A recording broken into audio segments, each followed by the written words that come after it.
Well, guys, disgraceful. Absolutely disgraceful from Real Madrid today at the Martinez Valero and Elche. That draw, and barely even that, even though I just heard the offensive stats for both teams and all that, in the end, there were more entries into Madrid's box and all that. But they had plenty of chances to take the lead much earlier. When did they do it? A defensive weakness. But as a team, straight down the middle, something else. Terrible. I mean, they came at us however they wanted. They were the knife and we were butter. Just to highlight the team's reaction, if they hadn't had it, it would have been unforgivable. And the fact that in the first half there was more or less a bit of attitude, then you go back over the whole game and you say, in the individual duels, they were always second best, right? But I don't know. The first half, even though we didn't like watching this Madrid because we absolutely didn't enjoy it at all. Out of the 90 minutes, you say, damn, at least there was a little bit of pressing up top. The setup, I think, was starting to make sense too. Risky, but he wanted to change something. I mean, we also say, well, Xavi, come on, shake things up. Try stuff. And today, he actually did. You'll say, yeah, but he didn't even put him in from the start. Wow, I really didn't see that coming today, huh? I'm also telling you because, once again, Rodrigo again. There's so many topics that, wow, now I'm jumping from one to another. Once again, Rodrigo has played another absolutely pathetic game. 30 games for Rodrigo, 29 without scoring a single goal. I mean, come on, enough already. The Rodrigo joke. Hold on. Thanks a lot to Real Fan. It was real fanication. Yeah, or fanification. Hold on. I'm going to show you your message. The prime lasted 2 months. Xavi won't win anything. Well, man, thanks and all, but damn, what the hell? Let's not be such downers. Man, seriously, today's performance, sure, today's performance, it kills anyone's hope. Yeah, I get you on that. I'm the first. But yeah, overall, we attack like crap. Zero ideas up front, barely any movement. There was a play where Güler in the first half came in through the middle. Some really interesting moves there from Mbappé and Rodrigo. It was a chance that ended up with, well, Fran and Güler going on the attack. I said, look, damn, at least some players joining the attack who could surprise Elche, a mirage, because after that, it was all the same. Super predictable, very predictable. No, Mbappé always drifting away from scoring areas. Our goals have been, well, basically flukes.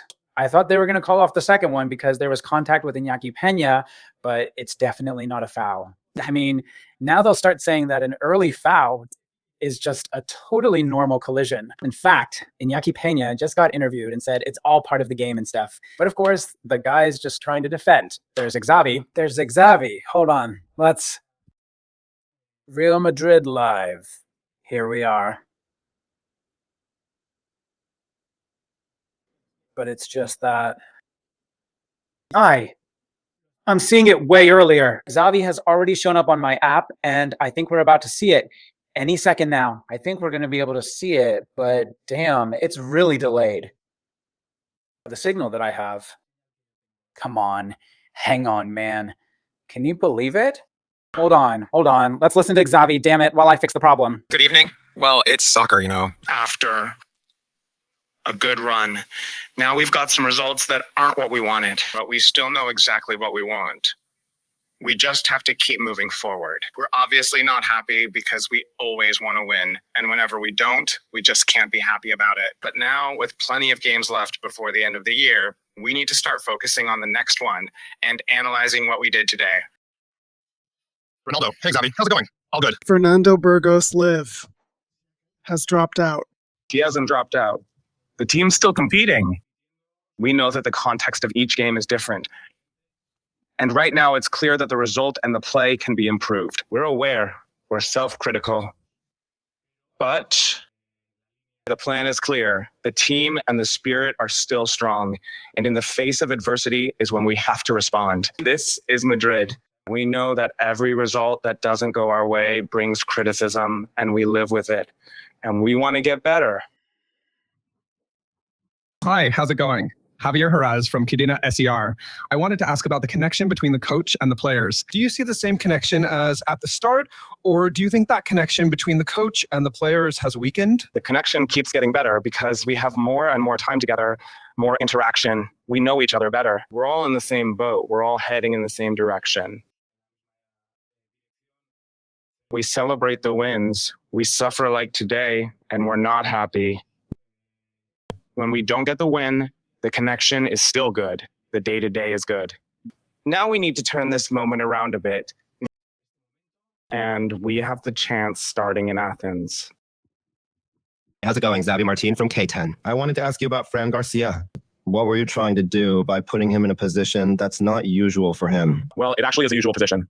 He's played a lot in that position, just like we did the day after the break against Getafe. We had the players who had been here. Well, they had more training time, and also players who were on the bench who could be important to bring in fresh legs. And then, well, we've tried to get that width on both wings, doing it a little differently. Then in the second half, Vini came on and gave us that width too. It was a shame after scoring to make it 1-1 that we ended up conceding. Too much. We let that 2-1 happen when the moment was ours to go for the comeback. And that 2-1 really hurt us. Even so, we kept fighting. We scored to make it 2-2, and we had another good chance to come back. I kind of missed being able to push forward a bit more after the 1-1, and then we ended up conceding the 2-1. How's it going, Xavi? Miguel Angel Toribio, love for Radio Marca. There's a phrase you've repeated a lot since you arrived, that he wants all the players switched on and ready. I don't know if he's worried that with this fourth time Vinicius is on the bench, he might start to lose focus. No, because we had talked about it like we usually do many times, and he understands it. He knew the role and the impact it could have. We've done it before, for example, in the Getafe game, so he's still engaged. Today, obviously, we're not all as happy as we'd like to be, but everyone's present with the energy of wanting to get back a good result and a positive rhythm. Let's take the last question. Hi, Xavi. This is Adrian Puz from Elders Mark. I wanted to ask you, based on what we've seen in the last few games, what worries you the most as a coach? I go over everything after the games. I don't try to jump to conclusions. We try to work it out with the coaching staff and pass it on to the players. What we're doing well, what we need to improve. And today, I really missed that. And that's it. Like I said before, not afterwards. We had chances. The game was tight. And after getting it back to 1-1, not having that continuity and ending up conceding. It hurt us a bit, but we still came back. But, well, in the first half, the game was balanced.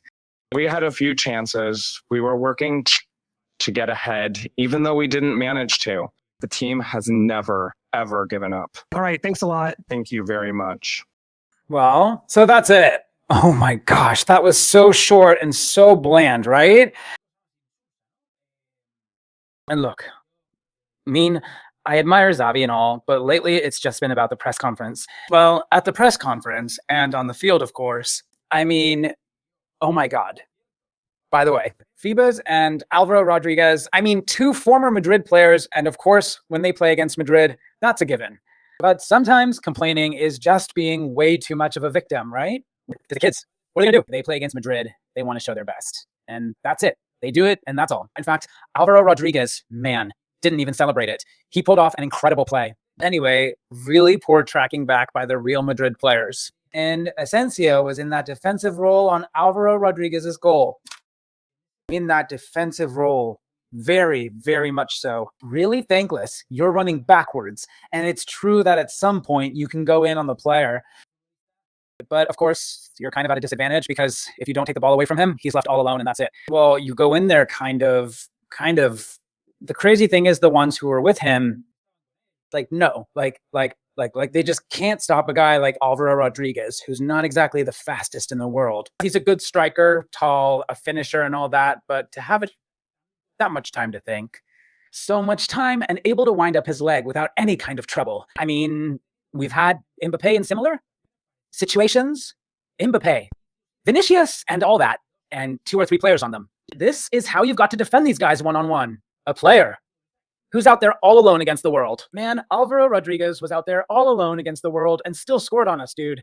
It's unbelievable. And then about Fades. No, man. He was good back in the youth academy and all that. We have so many scattered all over the place. By the way, Victor Chusti got sent off today. Hey, you've got to have some guts too. The awareness in that moment to know you're already on a yellow and then grab another player. Already on a yellow, you're going to get sent off, right? Naturally. That also kind of pads the stats a bit because it's a red card in the 90-something minute. At that point, who cares? But yeah, same old story.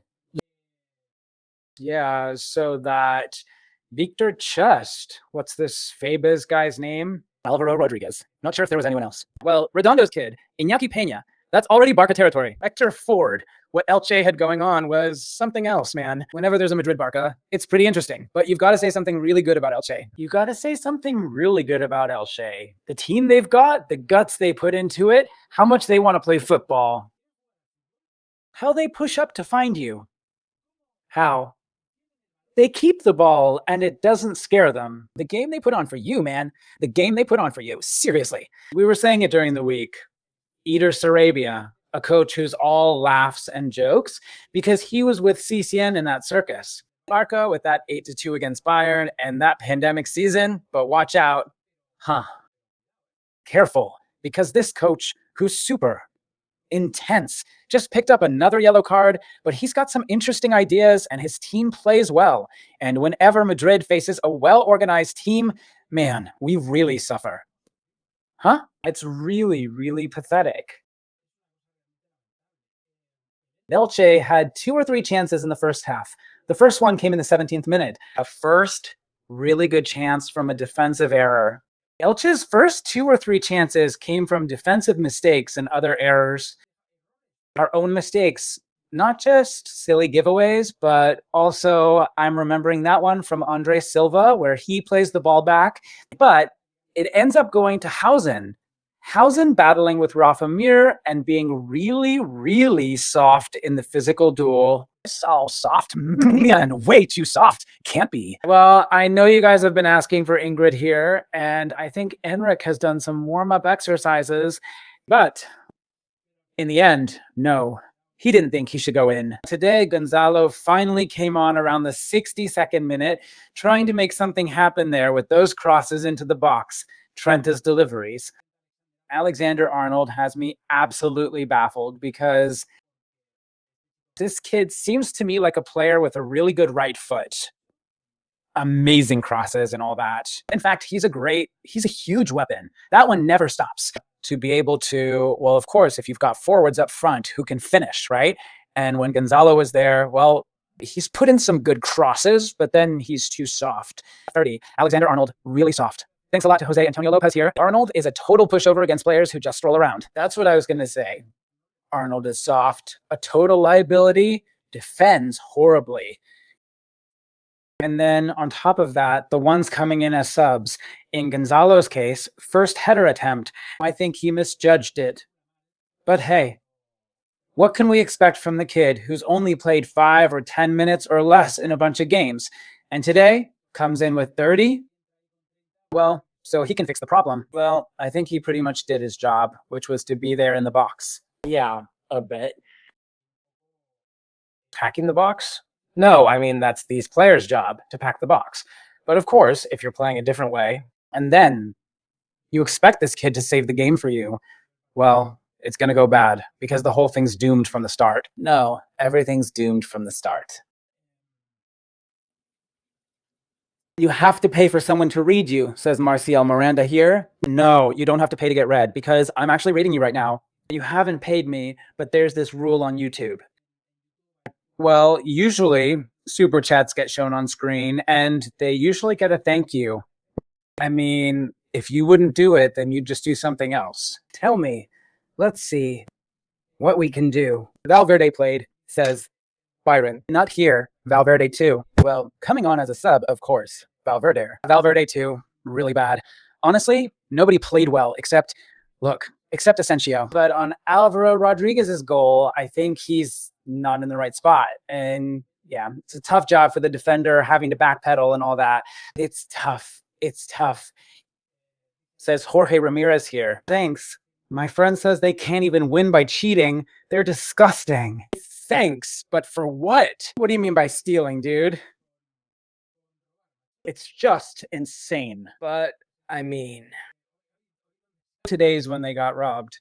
Today, if the first goal from Madrid was absolutely legit, they say it might have hit Burling on the arm, which I don't see at all, but that's never a handball. And in the play between Vinicius and Iñaki Peña, it was just a totally normal collision. Didn't Vinicius kick Elche's goalkeeper?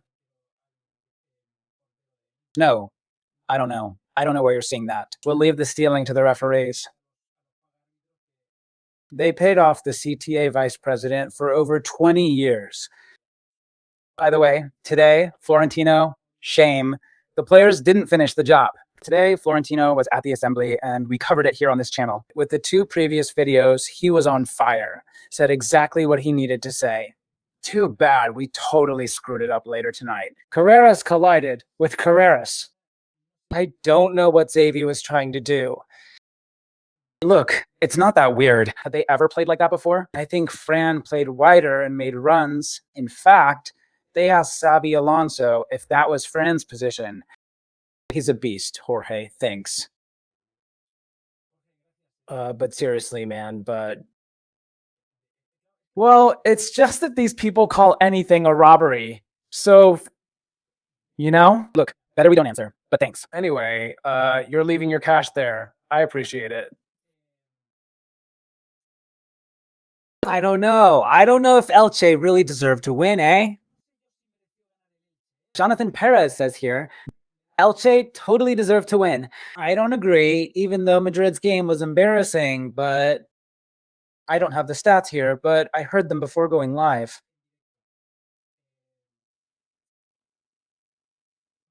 Madrid had better offensive stats than Elche. In terms of entries into the box, shots, corners, in fact, Elche committed more fouls. So basically, if what you mean is that it's a total joke. For Madrid to tie here, no. And then show so much defensive weakness. But to go as far as saying Elche absolutely deserved to win, well, not really, right? Not saying Madrid didn't play really bad, of course, but the numbers don't lie, right? I mean, the runs into the box, the chances, the corners taken, stuff like that doesn't lie. Thanks, Alejandro Noguera, for reminding us about the likes. Please hit like. It's really appreciated. We're 1,000 now, guys.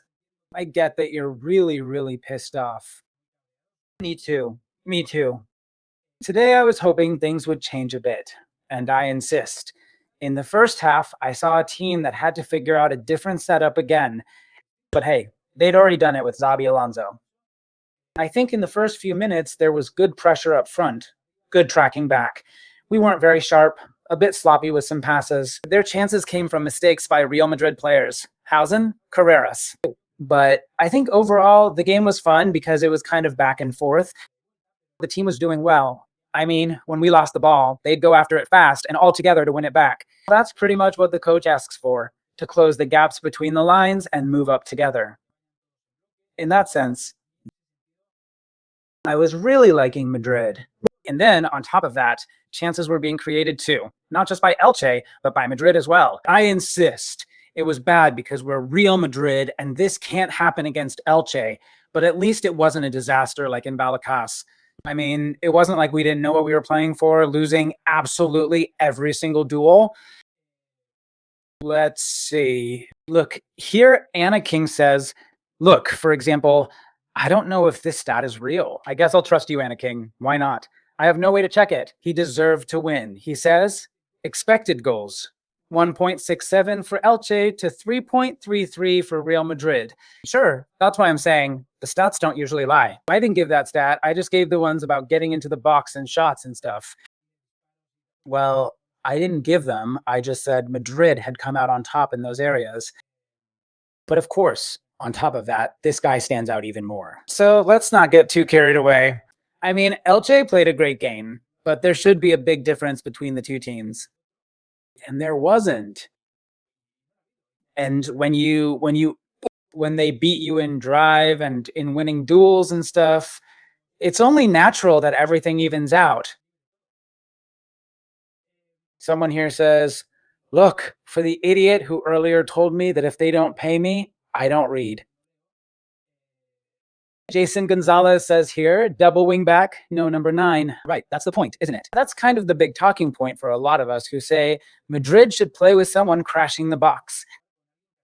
I mean, with someone pinning the center backs, with someone right there at the penalty spot. And we'd be really unfair if we said that about Gonzalo today. Too bad about that one Gonzalo had at the end.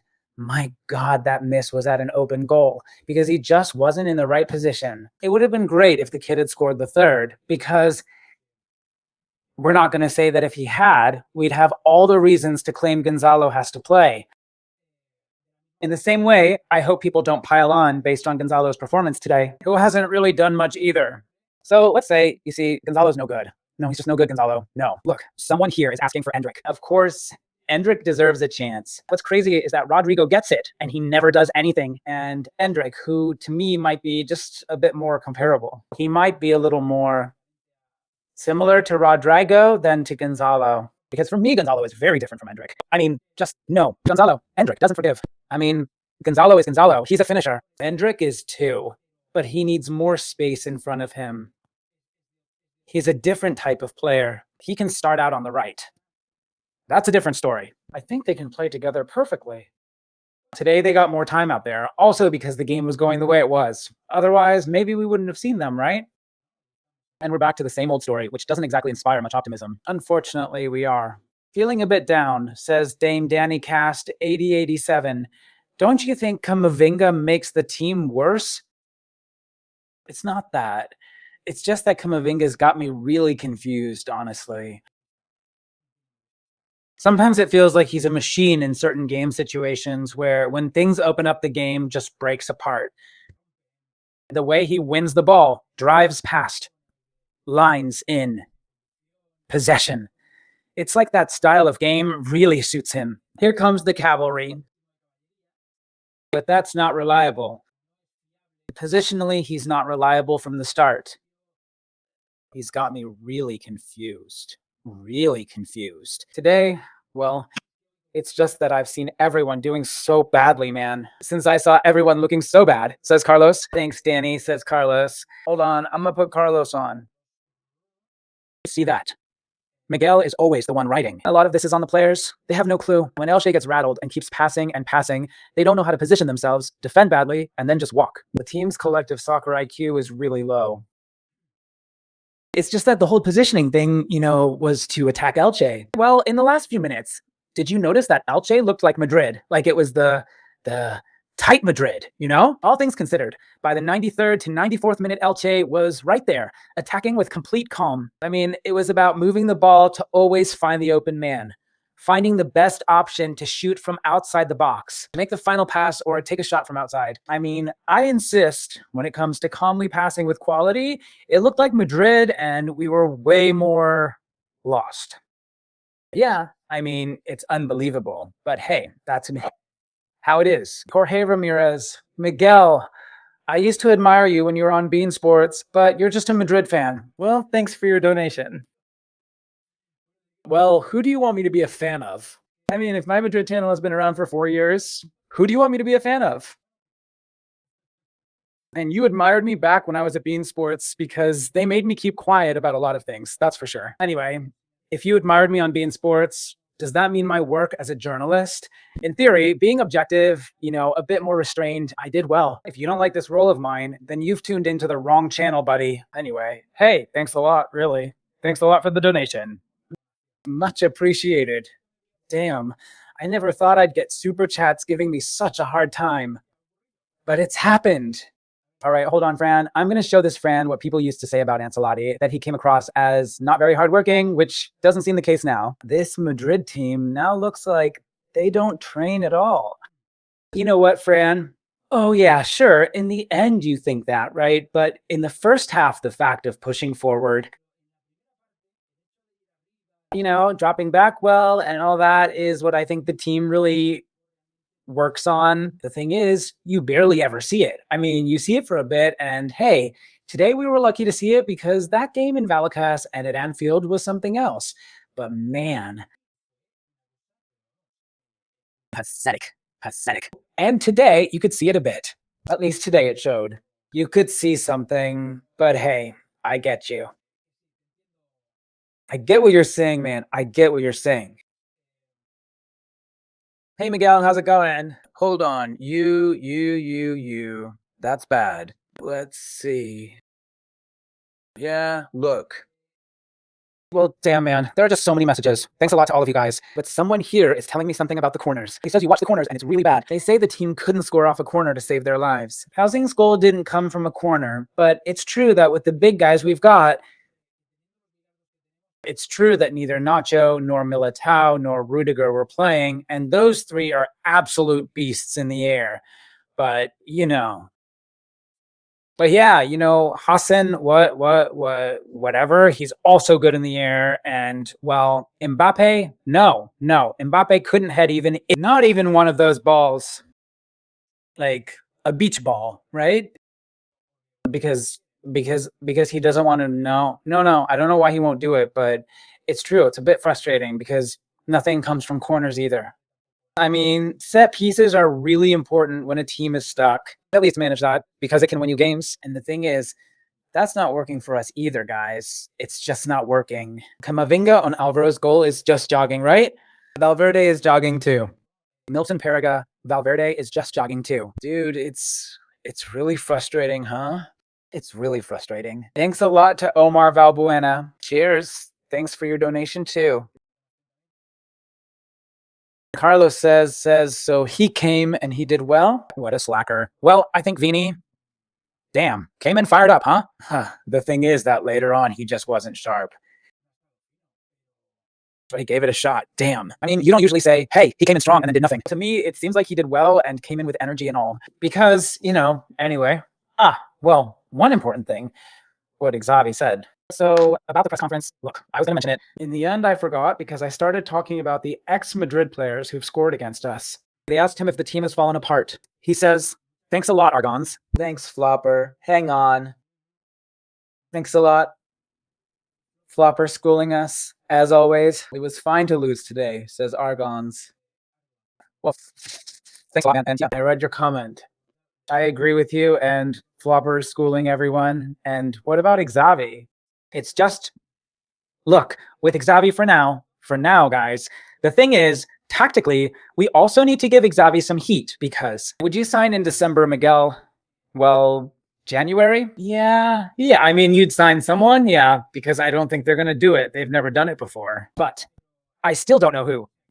I need to think about it. But is this dynamic going to change? I hope this is Madrid's slump. Can you imagine if Madrid's rough patch is just losing a Champions League game that wasn't even a big deal? It's a shame to lose to a Liverpool that out of 10 games loses 8 and wins only 2. To you and to Aston Villa. And that's it. But they lose to Nottingham Forest, to Crystal Palace, twice to Galatasaray. Against I don't know who, but the other 2 you tied. It's true you blew a lead. You squandered. Sorry.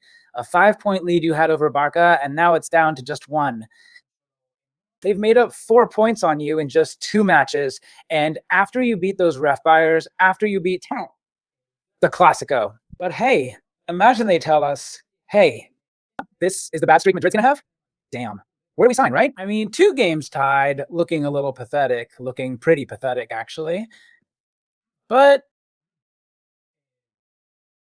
of course, it could be worse. Obviously, it could be worse. Well, what Xavi said is basically what he was saying about the team. I mean, tactically, he's failing.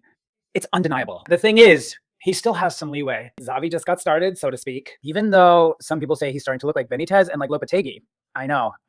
But I don't want to give him too much grief. He still knows his stuff. And why is that? Because it shows me there's something he's trying to work on.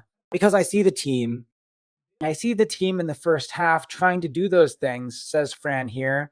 Well, Miguel, watch out for the game in Greece. Mendilibar's guys made it tough for Barca when they were on the road. With the ref, they might have even won. It's true, Fran. Thanks, man. Is it true we only have Olympiacos and Ventila midweek? Eh? But what's worrying me the most about Xavi is kind of his attitude in press conferences. So when they said, Xavi, hasn't the team slipped a bit? He goes, No, the team hasn't fallen apart, but the play could be better. They're aware of the criticism because we know where we are and all that. About the coach-player connection, they've also gone down that locker room path. The coach says, well, it's getting better. What we need to do is turn things around, he says. It's getting better because we all know. And here he went on with that string of cliches, which is what's been disappointing me a bit about Xavi, because honestly, he's the kind of guy that after his first press conference in Madrid, we all said, hats off. And it was the whole thing about same boat, rowing in the same direction. You know, those kinds of phrases like we're all in the same boat, rowing in the same direction, like we have the same goal. All those things that sound like totally empty phrases, right? Well, that really disappointed me, honestly. So basically, the only thing Xavi has complained about a couple of times is that when it was 1-1, he missed us really going all in. And that we tried to go for the win. And in that moment, the 2-1 happened. He almost said the 2-1 came from just one. Pathetic defensive play by my players, like many they put on all game long. No, now about Vini. All right, Vini segment. Guys, Vini segment. He was on the bench today. He showed up again. Honestly, I wasn't expecting it today. Because this week isn't that tough for Madrid. So today, Elche, then Wednesday or Tuesday. No, Wednesday, Olympiacos. And then next Sunday, also Girona. It's not the kind of week where you'd go, oh man, Vini, we've got to rest him. We're not coming off a FIFA break. And it's true, he hasn't been resting. Something like, well, like Valverde, like the rest, but also like Courtois was talking about the ones dealing with physical issues. But anyway, in fact, Mini couldn't make it and Rudiger couldn't either. But there was no reason to give Vinicius a rest, and yet he rested. Sure, when he said that thing about how we talked about Vini, he knew the impact it could have on the game, and it was like in Oviedo. The thing is, honestly, Xavi, there are games where Vini thinks the only good thing he can do in those games is come on in during the second half and tear apart the other team. Which might be fine, but what's going through Vinicius's head? Thinking, damn, I've turned into a guy who only plays 1 out of every 5 games. I've become just a spark off the bench. That's what gets to him, and actually, I think it really messes with Vinicius. It's messing with his head, and that's it. He'll be like, damn, this isn't the coach I want. I mean, well, whatever. What do you want me to say? And what if someone says, Vinicius, even pathetic? I wouldn't call it pathetic, because nobody's really been good. But Vinicius tried some things out there. He just wasn't sharp. Vinicius hasn't been on point, but I wouldn't blame him. He just hasn't played from minute 1, man. In other games, yeah, but in this one, no way. But that's kind of odd, huh? But no, we hadn't talked about that, right? I mean, he knew the impact it could have. Damn, I mean, there are going to be games where they think about Vinicius's impact. Today, one thing was clear. Putting Fran out there as the wingback and Rodrigo, I mean, Mbappé as the most advanced man, and Rodrigo was moving. Rodrigo kept switching sides. Did you notice that sometimes he was on the right and other times he was on the left as a forward? There's a bit of freedom, like the classic number 7 we've always known. When the forwards were the 7 and the 9 playing like a 7 and the 7. Rodrigo, sure, the thing is with Mbappe, he's a 9 who drops way back. And then when you go to send passes from the end line or from the wings, you just don't have anyone there to finish. Because Elche did something really good, guys. They made us go through the middle. We attacked really badly. I mean, it was all really, really rushed. And when we went down the wing, there weren't any overlapping runs. We pulled off those overloads with the fullback and still couldn't get to the end line. We barely got forward at all. And so the crosses into the box were for nobody to finish. So, of course, it's an inherent flaw. It's just an inherent flaw in Madrid, not knowing how to attack. Being way too soft defensively, it's something really worrying, honestly. So, well, let's hope this is our rough patch. Hopefully it's just a small slump. I don't know. Let's see. I'm doing a little thing. So let's see if I can talk and do something. Talk and do something at the same time, because we're gonna keep the broadcast going here in Viga B, another one, and we'll be there for 1 hour. I'm setting the time for 12:45, so we're heading over there right away. Right away. And let's see, just a sec. We're done here. We're done here. Elche, Real Madrid, perfect. All right, let's keep going. Why? We're heading out right now. All right, ready? Okay, I'll share it with you. Look, in this link, the one I'm dropping right now in the chat.